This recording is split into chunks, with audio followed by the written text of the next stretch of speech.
Alors nous sommes donc Daf Kaf Vav de Ktubot pour le Shabbat 9 Adar. Alors nous étions donc à la 9e ligne donc Kaf Vav de Ktubot. Tania, la Breta enseigne.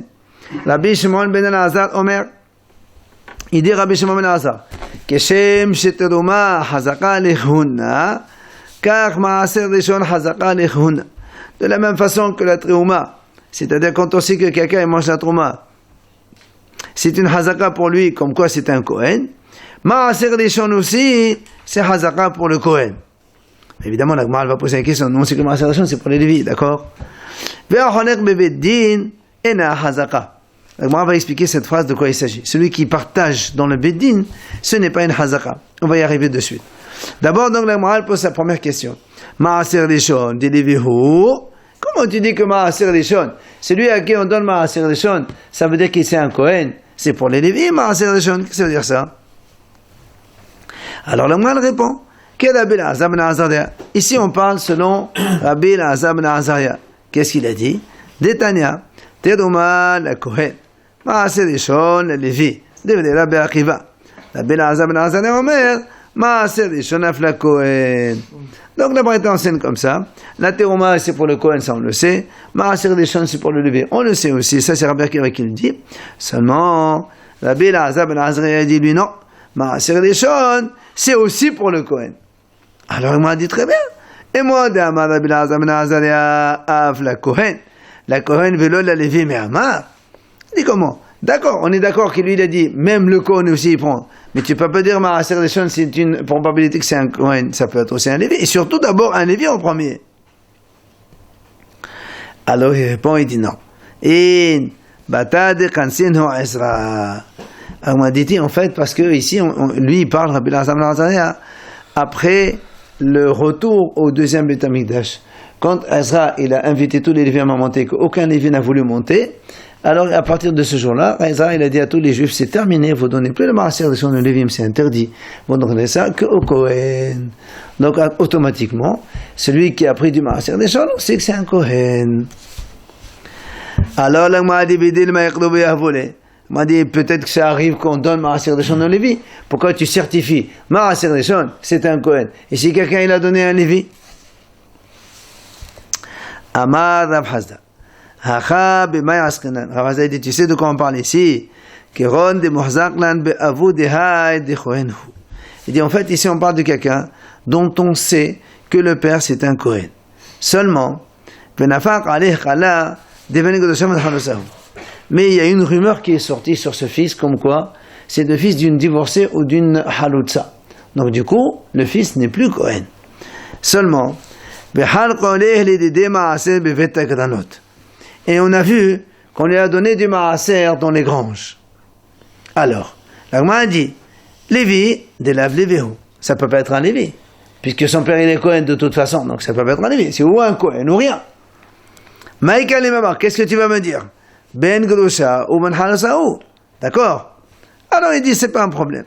L'homme baya les mains de Amar maaser de Shona sur les années de la Havo Yahvele. Non seulement celui qui pense que Maaser Rishon c'est interdit pour les étrangers, donc c'est sûr qu'on ne va pas les donner. D'accord? Elle a fait le man d'Amar Maaser Rishon Motalazanim, Hanimeli les Mespachlehu, avec peut-être Halokhalabele. C'est-à-dire que même ceux qui disent que le Maaser Rishon il est interdit pour nous, les bénis Israël, et donc automatiquement sur cet enfant, s'il est halal aussi, il a le droit de manger. Il m'a dit, d'accord, il a le droit de manger, on peut lui donner, mais pas, on va lui donner dans les granges, c'est pas possible. Donc, si on lui a donné, c'est que c'est sûr que c'est un vrai Kohen. Maintenant, la Gemara revient sur la troisième idée. Oui. Bien sûr. C'est pas un Kohen, c'est un halal. Il n'a aucune faveur des Kohenim. La Gemara dit, celui qui partage dans le tribunal, c'est pas une hazaka. Qu'est-ce que c'est que cette histoire-là? La Gemara dit comme ça. Et Bevedin la havia hazaka. Echa havia hazaka. Le Gemara dit, c'est-à-dire, celui qui est dans le Beddin, c'est pas une hazaka. Si dans le Beddin, on n'a pas une hazaka aussi, qu'on a la hazaka alors. Le Beddin, c'est le plus officiel du monde. Qu'est-ce que tu me dis? Celui qui est au Beddin, de quoi tu parles ici? C'est pour ça, Amar Rav Shisha a dit, voilà de quoi on parle ici. En fait, ici, il dit en fait, ça ici, c'est qu'un monsieur qui a donc, il a hérité avec son frère d'un héritage de son père. Son père, c'est un Kohen. Ok? Il est neftar, il a laissé donc de la trouma. Alors, lui, il a partagé avec son frère, moitié-moitié. C'est normal, c'est son fils. Seulement, la Gemara nous dit ici, Ena Hazaka. Même si on l'a vu, qu'il a partagé les biens avec son père, c'est pas sûr que c'est un vrai Kohen. Son frère. Oui. Il a partagé avec son frère l'héritage. C'est pas sûr que c'est un Kohen. Son père, il a pu avoir son fils. Après, il est parti avec une divorcée ou une halotza. Il a eu son frère. C'est son frère. C'est un demi-frère. Mais il a le droit à l'héritage comme l'autre. Mais ça n'a aucune preuve comme que c'est un Kohen. Alors, on m'a dit, qu'est-ce que c'est ça? C'est évident. On m'a dit non. J'aurais pu penser, comme les autres c'est pour manger, celui-là aussi c'est pour manger, et donc c'est sûr que s'il a partagé, c'est parce qu'il va manger, et donc c'est un Kohen. Non, je te dis que non, monsieur, il les abonnés. Il aurait pu très bien prendre le trauma, même s'il a 100 kilos, 200 kilos, et après il va les vendre, parce qu'il n'a pas le droit de les manger. Donc, il n'y a aucune preuve. C'est pour ça qu'il dit, c'est celui qui partage un héritage au tribunal, ça n'a aucune valeur officielle pour valider son statut Kohen. Alors, après on revient dans la Mishnah. On a dit alors rappelez-vous, dans la Mishnah on a vu comme ça. On a dit dans la Mishnah, on a dit si un Kohen il dit moi je suis Kohen et l'autre dit moi je suis Kohen, on a dit on ne les croit pas. Et si un est témoin sur l'autre, on les croit. Rabbi Yehuda a dit non, s'il y a un seul témoin, on ne fait pas monter pour la Kohen. Rabbi Elazar a dit quand est-ce qu'on ne le fait pas croire? S'il y a des rumeurs comme quoi qui veulent fausser contre lui. Mais s'il n'y a pas de rumeurs, un témoin c'est valable aussi. À la base, Shimon ben Gamliel dit on fait monter les connards al pi Eidehad. C'est pour ça que l'Agma a dit Rashbag, Rabbi Elazar. Qu'est-ce qu'il a rajouté Rabbi Shimon ben Gamliel par rapport à Rabbi Elazar? C'est la même chose. Tu peux me répondre. Tu me dis c'est-à-dire quand on a dit quand est-ce qu'il valide, c'est quand il y a, ça veut dire quand est-ce qu'un témoin est valable, c'est quand il n'y a pas de rumeur qui fausse le Kohen. Mais s'il y a une rumeur qui le fausse, alors un témoin ça marche pas. Alors on a dit comme ça, tu peux me dire donc si celui qui vient fausser c'est had, un seul. Si tu veux me répondre ça, c'est-à-dire quand il y a un qui fausse contre un qui témoigne, Rabbi Elazar Saban Alain Had, ça veut dire que même avec un seul qui fausse, ça marche pas. Alors que Rabbi Shimon Saban Alain Tre, il dit non. Seulement, s'il y a un témoin qui dit qu'il y a un Kohen, il faut qu'il y ait deux Haïdim qui disent le contraire pour invalider. Mais un seul, ça ne marche pas. Si tu me dis ça, on m'a dit c'est pas possible. Pourquoi? Amad Rabbi Yochanan, devrait hakol en adel pachot mishenayim. Il a dit Rabbi Hanan, jamais on ne peut remettre en cause quelque chose sans avoir deux témoins. Donc c'est sûr que tous les deux pensent qu'on ne peut remettre en cause ce Kohen que si on a deux témoins. Alors de quoi ils discutent? C'est quoi la différence entre les deux? Et là, voilà ici de quoi on discute la divergence. Un, il dit donc on a ici un monsieur dont le père, on le connaît, c'est un Kohen. Bien. Donc quand on savait que son père est Kohen, automatiquement c'est un Kohen. Seulement, après, il est sorti une rumeur, comme quoi c'est un fils de divorcé ou de halotza. Du coup, on l'a rétrogradé. C'est plus un Kohen. Maintenant, il est venu un témoin, il dit, mais moi je le connais, c'est un Kohen, c'est pas un fils de divorcé celui-là, c'est un vrai. Un témoin. Alors, on l'a remonté. Le Bedin. Oui, évidemment. Un témoin. N'oublie pas que là-bas, c'était une rumeur. C'est ça, il n'y avait pas de... Avant, c'était une rumeur. C'est avec la rumeur qu'on a rétrogradé. Maintenant, on a un témoin. Quand même, c'est mieux qu'une rumeur. Bien. Seulement maintenant, ils sont venus maintenant deux témoins derrière ça. Ils ont dit non, c'est un fils de Dieu, c'est celui-là. Ça, c'est deux maintenant. Deux contre un. On l'a redescendu. Maintenant, maintenant, il est venu un autre, un quatrième. Donc, il y avait rumeur, un témoin, deux témoins et un témoin maintenant. Un témoin, il dit, non, mais je connais, c'est un Kohen celui-là. Est-ce qu'on associe au premier là-bas? Alors, il dit, ça on est tous d'accord, comme on a vu avant, on peut associer deux témoins même s'ils ne sont pas ensemble tous les deux. En fait, donc, qu'est-ce qu'on a ici? Rumeur négative et deux négatives contre deux. Ici maintenant il dit, c'est comme maintenant le mahlok entre Rabbi Shimon ben Gamliel et Rabbi Eliezer, il dit en fait toute l'histoire ici, c'est pour ne pas avoir du mépris vis-à-vis du tribunal, le Bedin. C'est-à-dire il fait comme ça, c'est pas beau. Alors il dit comme ça, Tanakama Sava, le premier dit, qui va déartener la maskenane, Bedina. Tanakama il dit comme ça, la rumeur, c'est rien. Un témoin, il a emporté, c'est bon. Maintenant, il y a deux contre un, on l'a redescendu. Donc, il était en bas. On l'a remonté, maintenant, on l'a redescendu. Maintenant, même s'il y a un témoin qui vient, on ne va pas le remonter, ça fait aïb chouma pour les bédines. On les laisse comme ça. D'accord? Ça, c'est un akama. Là-bas, chez moi, mais ça va. Là-bas, c'est moi qui me dis, pourquoi? C'est nous qui l'avons descendu. On peut le remonter. Donc, comme il y a un témoin qui a dit bon, deux qui disent non, après il y a un qui dit bon, on a associé les deux, bon, contre mauvais. Et donc, comme on a monté, même si on a redescendu, on peut le remonter, c'est pas grave. Deux contre deux. Oui, mais la Hazaka, quand même, avant qui était Kohen. Au début, on avait Ça se fait une rumeur, ça se fait pour prendre en considération dans un cas de Kohen, oui. De toute façon, tu n'as rien à perdre. Ou tu lui donnes autrement, tu lui donnes l'autre. Ouais, très bien. Et on ne va pas lui donner des filles bien. Ouais. Bon. On ne va pas lui donner des filles bien aussi. D'ailleurs, c'est vrai. C'est maintenant que Ravashi, alors Ravashi dit maintenant, selon celui qui a dit pour le zélout, Conférence au tribunal. comment il s'appelle? Qu'est-ce qu'il a dit, Rabbi Eliezer? Il a dit pour ne pas faire honte au tribunal, là on les laisse comme il était en bas. Alors il dit dans ces cas-là, même très haut ami.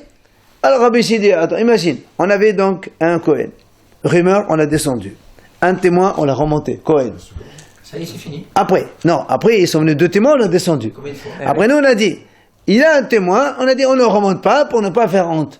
Alors dans ces cas-là, si vraiment tu ne veux pas faire mépris pour le Beddin, alors même s'il vient deux derrière, Ça fait rien, bien sûr. même si deux derrière tu laisses en bas. Mais non. Si, Deux, il vient si toi tu me dis c'est un problème de tribunal.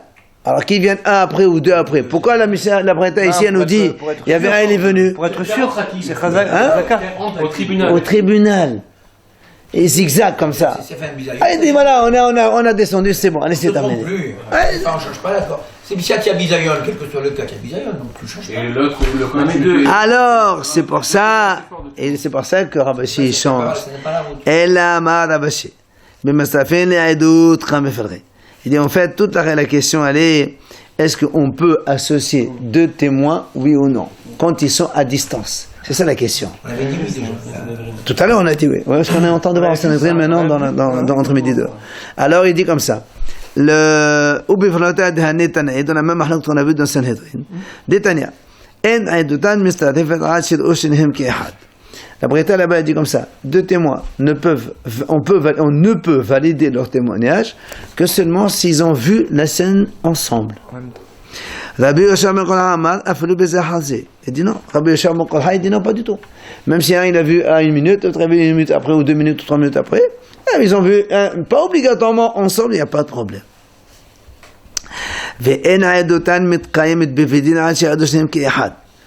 Et là, la même chose, la Braïta continue là-bas, dit, quand deux témoins ils viennent témoigner, on ne peut recevoir leur témoignage que s'ils sont les deux en même temps, ils viennent au Beddin pour témoigner. Alors que Rabbi Nathan ne dit pas du tout. Si on a un témoin aujourd'hui qui vient témoigner, on prend son témoignage. Et si demain il y a un autre témoin qui vient et témoigne la même chose, on prend le témoignage aussi. Et on peut associer les deux. Donc, tu vois bien qu'ici, en fait, toute la question, elle est, est-ce qu'on associe le premier témoin avec le quatrième qui est venu ou pas? Voilà, c'est pour ça que la mahlok elle est, et ça c'est beaucoup plus simple. Elle reste marquée. Oui. Pas puisqu'on a la mahlok, nous quand on demande, Rabbi Shimon Gamliel, qu'est-ce qu'il rajoute par rapport à Rabbi Eliezer? Il dit voilà, c'est ce cas-là, il discute de ce cas-là. Est-ce que ça a été tranché après? Non, il n'y a pas mahlok. Ici, Malok. Ah, dans l'alakha, je ne sais pas. Je ne connais pas l'alakha, moi. Ah ouais. Il faut être un dayan pour ça. Matnitin, la nouvelle Mishnah. Ha'isha shenachbesha bidei ovdei kochavim. Si une femme elle a été prise comme prisonnière par des goy. Ali de mamon motet levala. Si on l'a prise pour de l'argent, c'est-à-dire que le monsieur il doit de l'argent à ce goy, et le goy lui a pris sa femme en attendant qu'il paye. Dans ces cas-là, la femme elle est considérée comme permise à son mari. C'est-à-dire que le goy ne va pas abuser d'elle, parce que s'il abuse d'elle, il va perdre son argent. Donc on prétend, on va supposer que le goy n'a rien fait. Donc elle peut rester avec son mari. Le goy il va pas faire des bêtises, sinon il va perdre son argent. Nensa, non. Pour un Kohen, monsieur. Ah, on parle d'un Kohen, là? Certainement pour un Kohen. Sinon la question ne se pose même pas. Évidemment, parce qu'une femme violée, elle peut retourner avec son mari Israël. D'accord, ok. Maintenant, à l'idée nefashot. Mais si elle a été prise par problème de mort, elle est interdite à son mari. La Gemara va expliquer c'est quoi donc ce cas-là exactement. Peut-être qu'on va y arriver aujourd'hui ou peut-être demain, je ne sais pas. Non, enfin on verra. Quoi qu'il en soit, donc on laisse ce côté-là pour comprendre après. Gemara, viens la Gemara nous enseigne. Amar Rav Shmuel bar Rav Yitzhak. Amar Rav, il a dit Rav Shmuel bar Yitzhak en nom d'arabe. Lo shanu, quand est-ce qu'on a dit que quand une femme elle a été faite prisonnière par des goy pour de l'argent, elle est permise à son mari, seulement elle là, chez Yad Israël Taqifar la dégravé. C'est-à-dire qu'en dit Israël, les Juifs ils sont dominateurs dans leur pays. Et un goy il l'a prise. Parce que elle a valé comme Taqifar Asman, elle voulait aller débat monastère, et voilà. Mais si les goy dominent comme dans un truc, que tu apportes de l'argent, si les goy dominent, il va quand même te prendre de l'argent, même s'il a abusé de la femme. Donc il n'y a aucune. D'accord ? Garantie. Voilà. Alors ? C'est ce qu'il dit pour l'instant. Son mari. Ah oui, il a dit, si on est dans une situation où les goïms dominent, même pour de l'argent, elle est interdite à son mari. Parce que le goïm va abuser de toute façon, il n'a pas peur pour son argent, mais de toute façon, ils sont dominateurs. Et donc il va te prendre de l'argent et la femme en même temps. Donc, alors, Métiv Rava. Rava, il vient, il objecte. Il dit, pourtant, nous avons Eid Rabbi Yossi HaKohen et Rabbi Zecharia ben Akassav. Dans ma certaine Eidouyot là-bas, c'est marqué. Rabbi Yossi HaKohen et Rabbi Zecharia, ils ont témoigné tous les deux. Al-Bat Israël, Shehorhana be'Ashkelon. C'était une fille d'Israël dont le père il l'a mise en caution pour de l'argent. Et et donc quand le père il est arrivé le délai il n'a pas payé, le goy il a pris la fille. Maintenant sa famille ils l'ont éloignée, ça veut dire on la considère comme ne plus pouvoir se marier avec un Kohen. Très bien. Seulement, ils ont dit les témoins, ils ont témoigné que cette fille-là n'a jamais été isolée, ni a été impurifiée. Donc elle est encore propre, il n'y a aucun problème. Les témoins qui étaient là-bas sur Il y a deux témoins, oui, ils étaient là-bas. Maintenant, les Hachamim, ils ont dit à la famille,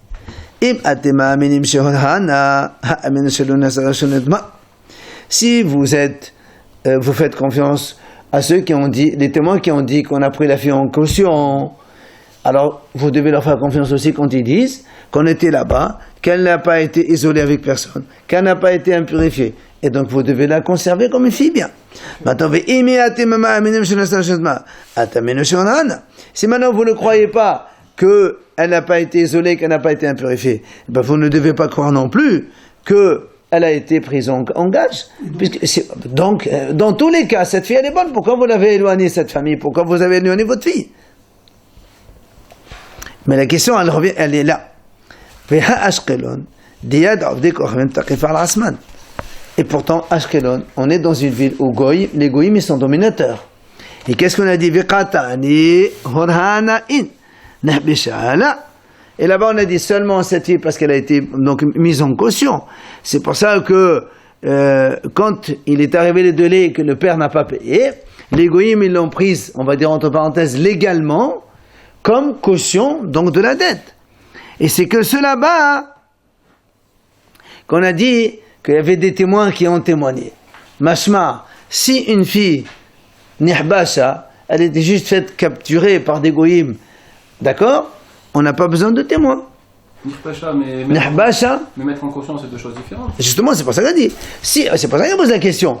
Ici, on a vu que, comme elle a été donc mise en caution, on a dit parce que c'est une caution, c'est pour ça qu'il y avait des témoins. Mashma, si c'est un autre cas, que c'est pas une caution, c'est une fille qui a été capturée par des goïms, elle a été enlevée, on va dire comme ça. C'est pareil, c'est des témoins, c'est pareil. Attends, des témoins, et non, justement. S'il y a des témoins qui disent qu'elle n'a pas été touchée, que c'est pas isolé, eh ben, qu'ils soient pour la caution, que ce soit pour n'importe quoi. Non, regarde, si les goïms, ils prennent une fille de force, ils réclament de l'argent à son père. C'est pas la même chose que quand le père il a mis sa fille en caution. C'est quand même différent. Là-bas, le goï, il a prise de droit. Puisque son père, il a dit que si je ne paye pas dans le délai, tu prends ma fille. Ben, il a pris dans le droit. Et là-bas, on a dit, il faut donc des témoins. Machement, quand dans le cas où c'est pas de droit, que le goy, il a capturé la fille, donc on n'a pas besoin de témoins. Pourtant, là-bas, c'est une ville goy.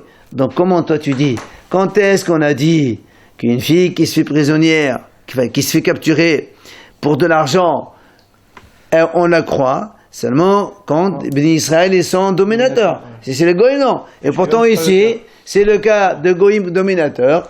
Et pour la fille prisonnière, on n'exige pas de témoin. Donc, comment ça se fait que tu dis que toi, le Rav Shmuel Ben Avsar, Rav, tu dis que seulement quand c'est l'Israël qui est son dominateur, que cette entre parenthèses, cette Mishnah, elle est valable, qu'une femme qui se fait capturer pour de l'argent, elle est permise, alors que là, on voit le contraire. Alors, la Gemara répond, Hu hadin aflu nihbash. Oma seshaya kachaya. On dit en vérité, nous on t'a raconté cette histoire parce que c'est passé comme ça l'histoire. Mais celui qui a enseigné ça, il est aussi d'accord que c'est nihbash, c'est la même chose. C'est-à-dire.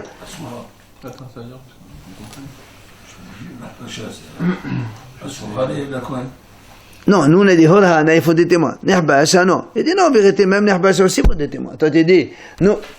Ça veut dire, toi, tu as dit, tu as voulu déduire de cette Mishnah de Haïdouyot, comme quoi, parce qu'elle a été mise en caution, c'est pour ça, au contraire, c'est pour ça qu'on a exigé des témoins.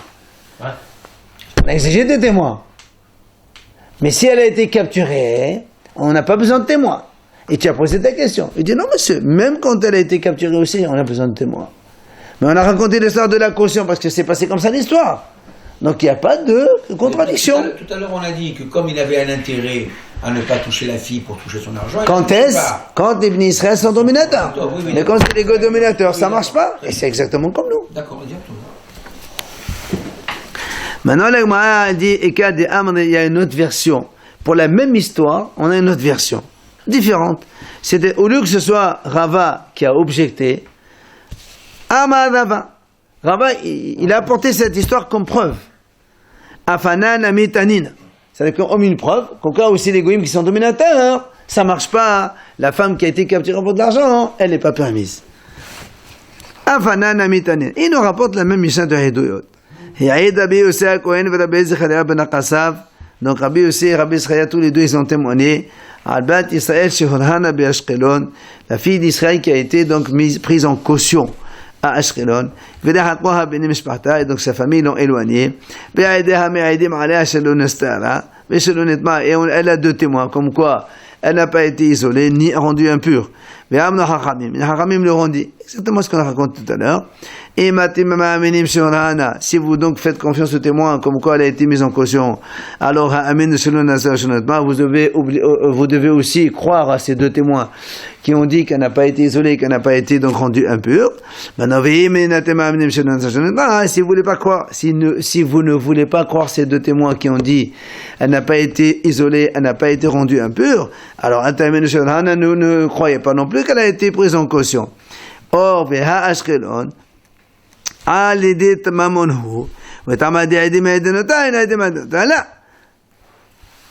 donc tu vois bien que Ashkelon, c'est parce que les goïms sont dominateurs, et c'est pour ça que nous on a dit, c'est parce qu'il y a des témoins qu'on a voulu l'autoriser. S'il n'y a pas de témoins, ça ne marche pas.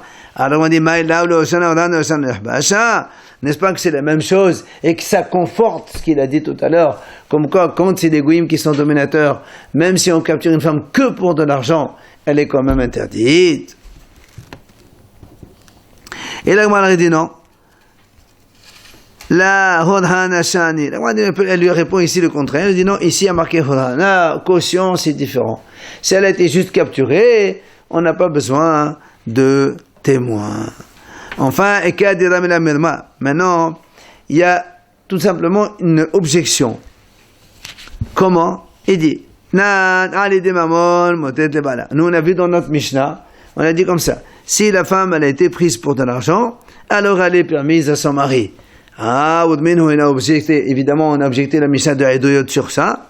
Et etc.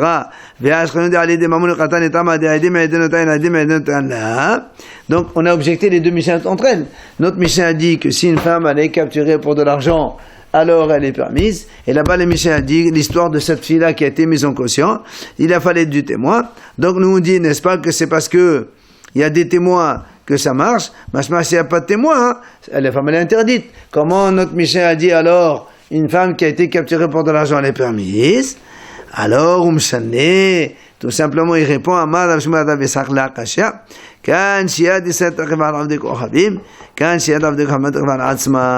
exactement on répond comme on vient de dire. La différence c'est que dans notre Mishnah on parle que les Israël sont dominateurs, c'est pour ça que quand une femme elle est capturée par des goïms pour de l'argent, cette femme elle est permise. Mais dans la Mishnah de Hadayot là-bas on parle qu'on est dans Ashkelon où les goïms sont dominateurs. C'est pour ça que même la femme, voilà, même pour de l'argent, la femme si on n'a pas de témoin on ne peut pas la croire. Vous voulez juste, on fait les trois petits guimauves, comme ça on finit. On a dit quand si la femme elle a été capturée par les goïms pour des nefashot, eh bien elle est interdite. Qu'est-ce que c'est nefashot? Amar Rav, c'est quoi ça? Kiron neshe gannave. Il dit en fait, ce sont des femmes de voleurs que le roi il a attrapé les maris qui sont voleurs, il les a tués. Alors du coup les gens ils prennent leurs femmes parce que quand le roi il tue les voleurs, la famille devient abandonnée, chacun il peut faire en disposer. Alors quand un gars il prend une femme donc de ces gens-là, alors elle est parce qu'il ça veut dire que pour les goïms, cette femme-là elle est hefker. C'est comme les Ganavim. Ah, c'est des juifs. Non, les Ganavim, c'est des juifs. Vadaï. C'est le roi de ces femmes alors? Non, c'est pas le roi. C'est que les goïms, celui qui veut, il prend. Et donc, du coup, c'est pour ça une femme qui a été capturée par ces gens-là, elle est interdite, parce que le monsieur n'est pas abusé d'elle, il s'en fout. C'est ça, dîner le facho. Il n'y a aucune contrainte. Ça, c'est Rav qui a dit, c'est les femmes des voleurs. Vélévé Aman, Kéron Esto chez Ben Donaï.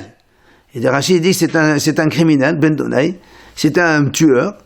Et donc c'est pour ça que lui, comme il est tueur, il a été tué. Alors sa femme, si on lui apprend, évidemment, c'est comme ça. C'est-à-dire que pour les autres voleurs pour de l'argent, lui, il n'est pas d'accord. Amad Heskia Behosh Narmad Didan Harira. Il dit Heskia à condition que on a donc leur jugement a été déjà donc jugé comme quoi il faut les exécuter. Il dit non, même pas. Si le roi il emprisonne ces voleurs-là pour les tuer, même avant le jugement, les gens qui prennent leurs femmes, c'est malheureusement, c'est comme des fachotes, et donc la femme elle est interdite parce que les goïms ils n'ont pas peur, ils peuvent abuser de la femme comme ils veulent, et donc après du coup elle n'est plus permise au Kohen. Alors c'est-à-dire que le voleur c'est un Kohen? Non. Après elle peut plus se marier qu'un Kohen. Ah, c'est une prisonnière que le voleur il a prise. Que le voleur il...